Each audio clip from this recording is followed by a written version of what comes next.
keď je známa pre svoj priaznivý vplyv na močové cesty, na prostatu, pomáha aj v tráviacom trakte, pomáha upokojiť podráždený žlčník, obmedzuje plynatosť, ďalej znižuje hladinu glukózy v krvi, zlepšuje zdravie srdca a pôsobí protivírusovo. Áno, je to brusnica, ktorú si ideme pripraviť.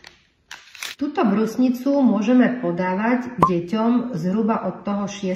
mesiaca, ale odporúča sa väčšinou od 1 roka. Jej chuť je taká dosť výrazná, takže ja to odporúčam kombinovať s nejakým sladším jedlom. Nepodávame ju v bežnej strave každý deň, ale stačí 1-2 krát do týždňa. Po prípade najlepšie s nejakým banánom, keď ho rozpúčite, roztlačíte a primiešate tú brusnicu, aby to bolo také sladšie. Ale mne táto chuť nevadí, takže ja si to rozrobím takto vo vode, zamiešam a vypijem.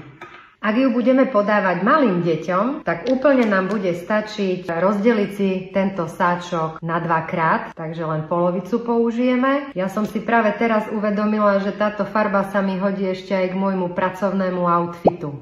No a ešte jedna vec, podporíme si aj chudnutie, takže na zdravie.